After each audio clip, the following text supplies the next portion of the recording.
This is A-Game, fast-acting, long-lasting, with no side effects.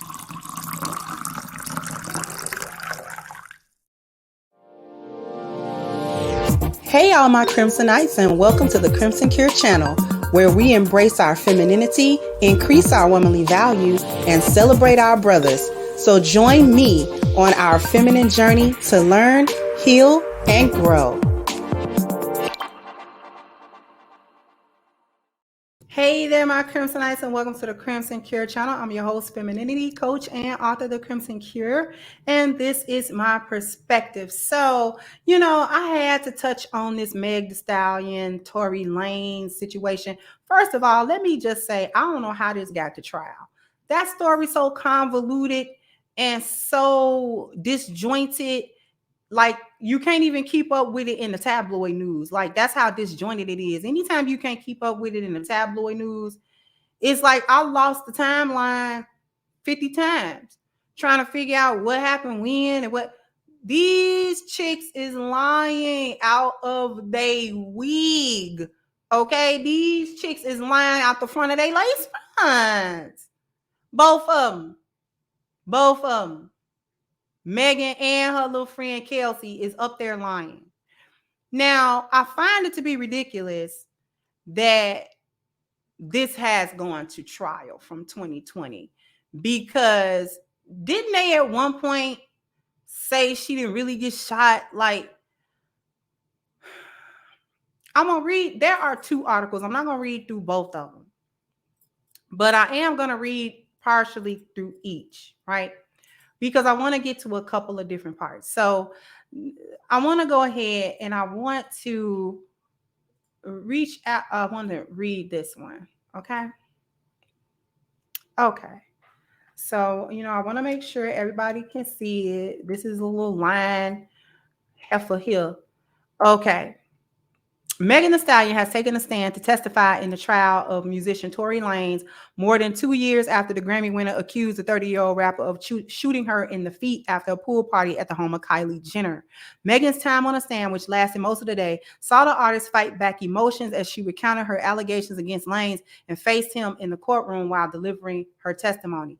And, it's all cap. I don't believe none of these chicks when they be crying.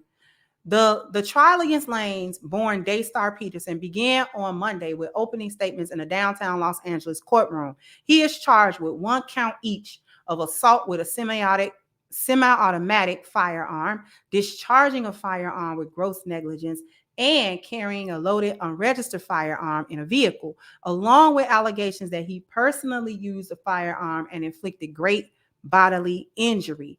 If convicted as charged, he faces more than 22 years in prison. Are y'all kidding me? 22 whole years and ain't nobody deleted? This chick ain't even crippled. It ain't like the quality of her life went down or she lost her career because of it or anything like that. She's still twerking and dancing and acting a fool 2 years hence. So you mean to tell me that these charges could possibly, if found guilty on all of them, he could face more than 22 years? So you mean to tell me he not gonna get out until what? He 52? Whole life, and this chick gets to do what until she 52? Ride the carousel? Anyway, Megan arrived at the Clara Shortridge Foltz Criminal Justice Center in Los Angeles on Tuesday, dressed up in a bright purple suit, and directed a smile at a group of supportive fans who've been waiting in the hallway to see her. 27-year-old rapper initially told the police who arrived on the scene in 2020 that she stepped on glass before revealing that she had been shot in the feet weeks later. So you open up with a lie. So now I believe you. Megan was taken to Cedars-Sinai Medical Center, where doctors told her she had bullet fragments in both her feet, some of which still remain. I just don't feel good. I guess you don't. Sitting up on a stand about lying on a man that might get him 22 years in prison, and you are all right. Anyway, I just don't feel good, Megan told the court after being asked by Los Angeles County Deputy District Attorney, that's a long title, Kathy Todd, if she was nervous, according to the LA Times. I can't believe I have to come up here and do this. Well, you pursued it. Because at any time you could have dropped charges and said, you know what, I don't even want to deal with it. I don't deal with him, blah, blah, blah, blah. But no, in order to cover up the lie in the first place, now you got to pursue it, because if you don't, did he really shoot you? You see what I'm saying? You see how these chicks are lie to the end of the earth? Okay, instead of just copping to the lie, like, okay, listen, y'all caught me in a little lie, whatever, you know what I'm saying? And just take your L. Or don't lie in the first place. But if you're going to do it, why are you taking it to this level? These is people's lives that's about to be affected. You chilling. Anyway, we're gonna hear about what really started this argument, and we're gonna talk about it. Megan was directed to recount her personal relationship with both Lanez and Kelsey Harris, Megan's best friend and assistant at the time, and said that she and Lanez began arguing as they were driving away from a party at Jenner's house with Lanez, his bodyguard, and Harris. Lanez was upset with Megan because she asked him to lead a party. Megan told the court that she and Lanez had become friends and bonded over the shared loss of their mother in the months before the shooting. They also occasionally had sexual relations, which Harris learned for the first time inside that SUV, according to Pete. So what she was trying to do was be a thought. She didn't want her friend to know that she was feeling Tory, because Tory Lanez is not supposed to be the type of guy with the looks or whatever that's supposed to be able to pull Meg the Stallion. He ain't supposed to be able to pull her because he like half her size, both in height and weight. Okay? So whatever attraction she actually really had for him, she was shamed, all on appearances, all on some superficial stuff, right? So she didn't tell her friend, supposedly, allegedly, she didn't tell her friend that her and Tory was really in like a relationship. Not just friends. Oh, occasionally he clapped the cheeks. No, girl, you like him. Anyway, according to the LA Times, Megan said that Harris had a crush on Lanez because you knew she liked him. So you hurt your friend for a man. Ain't that what they say pygmies do? Anyway, and after the revelation about their sex lives, the argument spiraled out of control. Lanez called both women B's and H's. She testified, and then the two began bickering over the state of their musical career. And this is where she started taking digs. Megan criticized Lanez's musical skills, which is what she says led to the altercation, because he got mad. Tory was basically telling me I wasn't as, and I said, actually, you ain't. This is where you at in your career. This is where you at with your music. And I feel like that really rubbed him the wrong way. You think? He kept yelling and cursing. She said, you think? You think? Okay. Think that might have had something to do with anything? Now, I'm going to actually stop sharing this real quick. Okay. Because here's the thing with this foolishness right here. Several reasons why she supposedly don't feel good. The first thing is she afraid that certain truths are going to have to come out because you're under oath and you're on the stand. Okay. Truths about your body count, who you screwed in the industry, who you didn't. Telling one lie to Peter and another lie to Paul. Now that because you pursued it, you had to pursue the charges in order for it to get to trial. Okay? Or you had your lawyers to do so. Because none of this happens without you, Meg. Without you. Right? So I don't want to hear about you not feeling good. You do feel good. You feel good enough to try to send that man to prison for 22 years off of apparent lies. These are lies. Anybody can listen to that story and see that you being told like a half a story, like 1/4 of a story. Like that's not adding up. Them stories not adding up at all. And when it don't add up, that means there's something wrong with the equation. That means you lying. Why you always lying? You lying. Somebody lying. And it's you, man, because you've been lying since the beginning. Since you came out and told that story. Nobody believed Tory was doing nothing to you, girl. And the reason why is because of her track record of beating on men. Meg is tall for a woman. And she big. She not like big around fat. She just big. She just a big old woman. So she uses that to intimidate men, but we'll get to that to a point, to a little bit later. She's afraid that certain truths about her actions and how she been moving and how snakish she been to her so-called friends and the people that like her and the people that rock with her and all, and she rock with them and all of that kind of stuff. She is like a snake. She been a snake. That's why she don't feel good, because now she got to get up on the stand and you got to tell some stuff. See, one thing, you can't just say, oh, he shot me, and be on the stand for the next 5 hours looking stupid, talking about he shot me. No. They're going to ask you questions about that night, about certain relationships. They're going to try to establish your credibility or knock it down. It's going to be a couple of different things. So now you got to come out about these various different types of personal relationships and what you did with who and why and all of this type of stuff. So you've been busy lying to a lot of people. So therefore, she feels sick to the stomach. It's how you feel. It's how little kids feel when, you know, they parent found out they've been trying to mess with the progress report. And then you got to come out, something else happened, and now you got to come out and tell the truth about that. Now you know you about to get a whooping, so you feel sick to your stomach. That. She's lying about the incident to begin with. Right? The entire incident. None of the details that so-called come out make any sense. None of them jive together. None of them, they don't have anything, right? I don't believe that he shot her. If there were bullet fragments in her feet, I don't believe that he did that.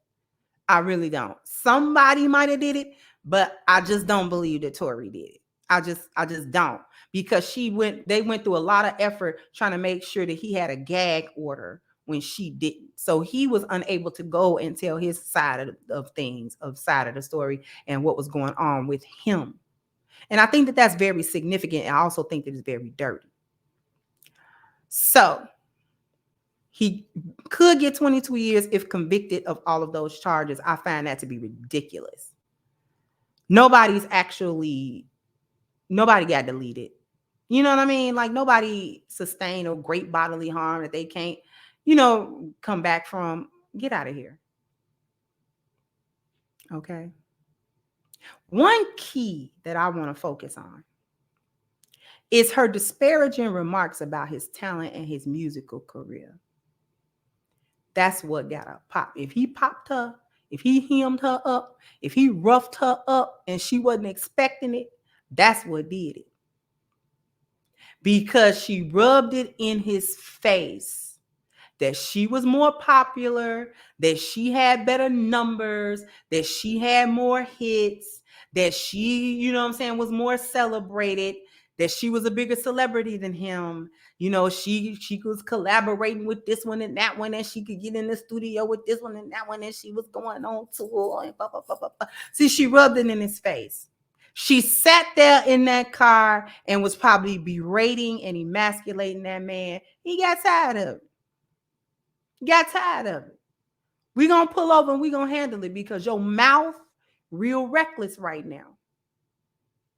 Because first of all, I thought we was cool. So even if we having a little bit of an argument or whatever, if you supposed to be my woman and you supposed to be cool, you're not supposed to bring up stuff like that, especially if you think it's going to be a sore spot, whether it's a sore spot or not. And it might be, who knows? But she rubbed it in his face. And this is the type of thing that go on and get these women in these situations with these men that's jacking them up and hemming them up by their collar.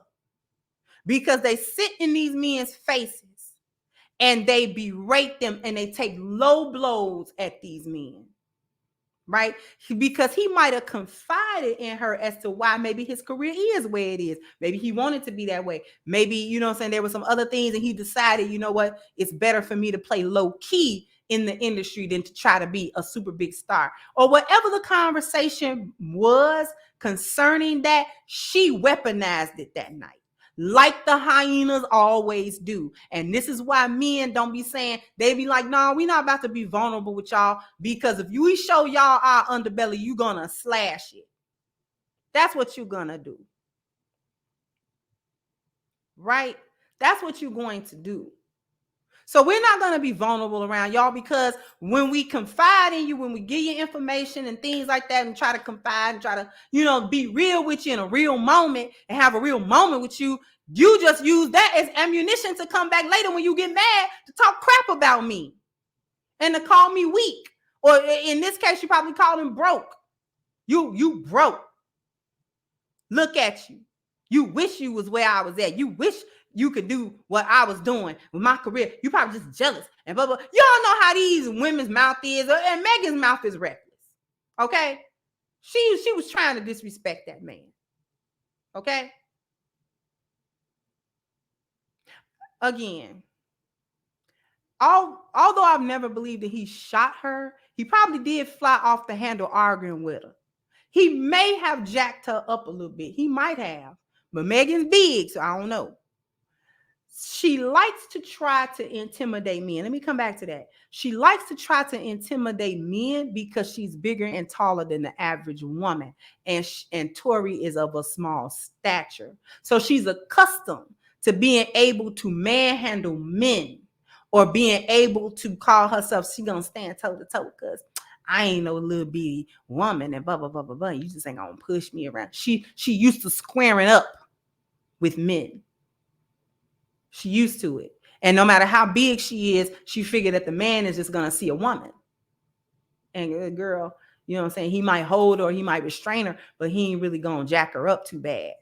And that's what she used to. So she was, in my opinion, she was bullying Tory, or trying to bully him. And he got sick of it.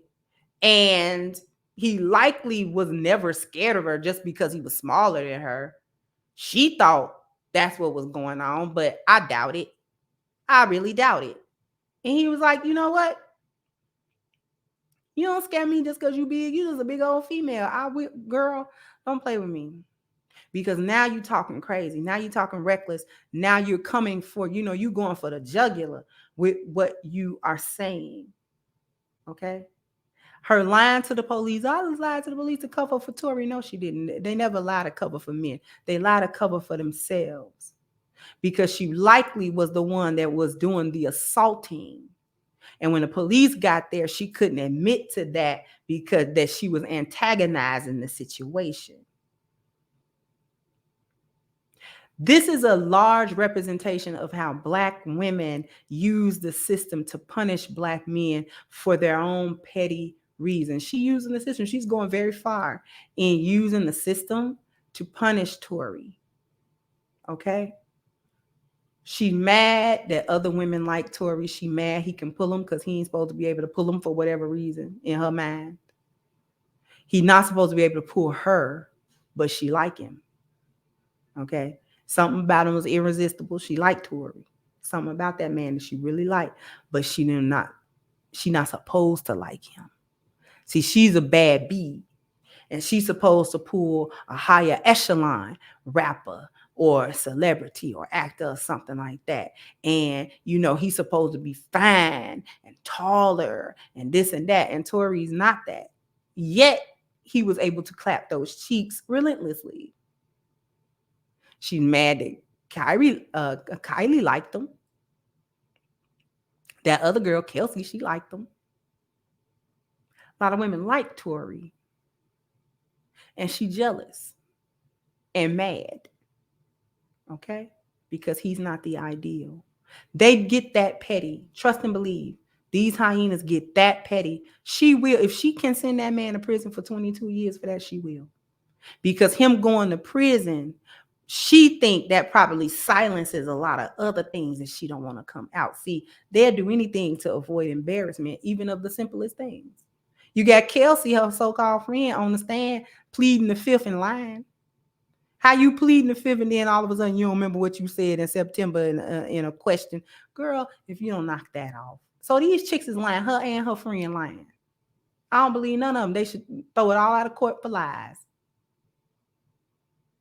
But this is what Black women do to Black men. Use the system against them to punish them.